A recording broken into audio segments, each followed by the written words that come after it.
Since we're talking about some of the, although rationalized, some strange sexual partnerships that they were engagement in, I have to ask about the Fountainhead and the quote unquote rape scene in the Fountainhead. Was she intending to add that there to be controversial?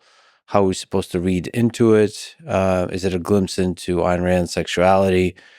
And maybe broadly, we can say, well, what was her view on this, on sexuality, on sex, on power dynamics and relationships? Yeah, I mean, there's also an objectivist theory of sexuality that probably the least convincing of all the parts of objectivism. And it goes something like your sexual desires express your highest values.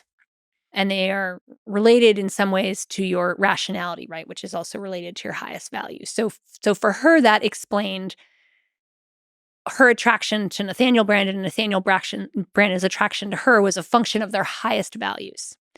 And in fact, Branden imbibed this so deeply that the fact that he was later drawn sexually to a woman who was not particularly accomplished, but was beautiful, caused him deep anguish and guilt for being non-objectivist. So this is the objectivist theory. Then the gender politics are just crazy. And we have to kind of back up and think, okay, so who is Ayn Rand? She's born Elisa Rosenbaum in Russia. She is someone who stands out from the crowd from the beginning. She never really fits in. She's not conventionally beautiful by any stretch of the imagination. She struggles with her weight. And she doesn't consider herself to have a beautiful face. She's very independent. She meets none of the metrics of traditional femininity at all. She finds love with a man who is very handsome but very passive. Yet she writes in all her fiction about strong, manly heroes. So this seems to be like a projection. The man she's actually with is not a strong, manly hero.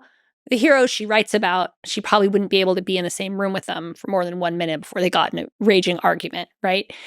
And then she develops this theory about women and men, in that a woman should worship her man, and a woman finds her true expression in worshiping the man she's with. So again, this is not at all how Ayn Rand lives her life. This is like this, I would say, a compensatory theory for her lack of ability to conform to the gender norms of her day. She then articulates them in a very strong and almost distorted and exaggerated way to compensate for the fact that she doesn't actually meet them, can't actually enact them. The rape scene, to some degree, embodies that idea that the woman should worship the man. I tend to read it more in terms of literary genre.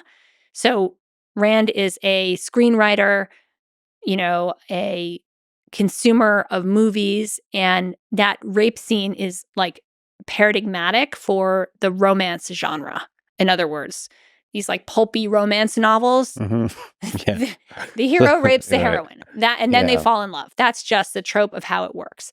So it's crazy when you read it, but if you were reading a bunch of novels in this genre, you would find this is like very standard. And so, but that is a huge part of its appeal at the time. There's this feminist who hates Rand, Susan Brownmiller, and she wants to write an angry denunciation of the rape scene. So she goes to get the Fountainhead, and she's wondering, how is she ever going to find the scene in this, 800-page book? It's a library copy because she doesn't want to buy it. And it just falls open to the rape scene because everybody's gone and read it, because it's very racy and explicit for that time. So I'm almost positive she also knew that. Like, if I put in this kind of taboo breaking sex scene, that's also going to probably be why people tell their friends about it. So I think it's a mess. I think all of the gender and sexuality stuff that she states is just a total mess. I think it also reminds me of another guy related, Friedrich Nietzsche, who had very strong opinions on women and wrote about what women's role in society should be and different power dynamics and relationships and all that kind of stuff, when he himself really had trouble getting laid. Yeah. And so you have to sort of always maybe chuckle or take with a grain of salt the analysis of power dynamics and relationship from these figures, which failed in many regards in their own private life. You mentioned feminists. Would you consider Ayn Rand a feminist? I mean, she's almost an anti-feminist, because she then goes on and um, someone writes her a letter about like, should there be a female president or something? This is like the beginning of feminism. And she says, um, no, no woman should ever be president because if she's president, she wouldn't be able to look up to any man because she would be so powerful. And therefore she would be like corrupt and like rotten in the soul and like unfit to be a leader. And it just makes no sense. But that said, she's a woman and she's one of the most powerful intellects in the 20th century. Yeah. And so it's the contradictions. I mean, Nietzsche is full of contradictions of this sort.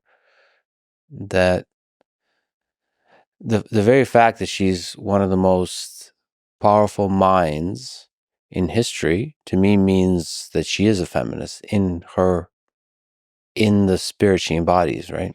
In what she represents. I mean, she lived the ideals of individualism in her life and set aside gender norms in her own life, but she did not see herself as part of she did not see herself as doing this for the benefit of other women or to change society's views about women.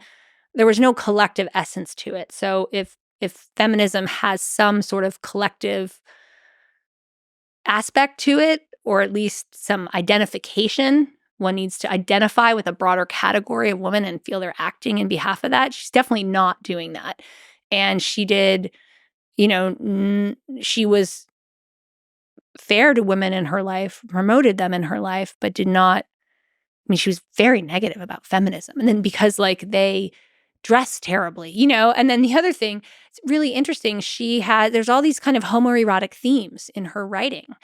And for that reason, many gay men were drawn to her writing. And then she would say like, homosexuals are dirty, terrible people. She would denounce people for being homosexual. So there's a whole actual literature of like gay men wrestling with Rand and how she like what she says about gay people. So yeah, it's hard to make sense of. And I just think of the enormous pressures.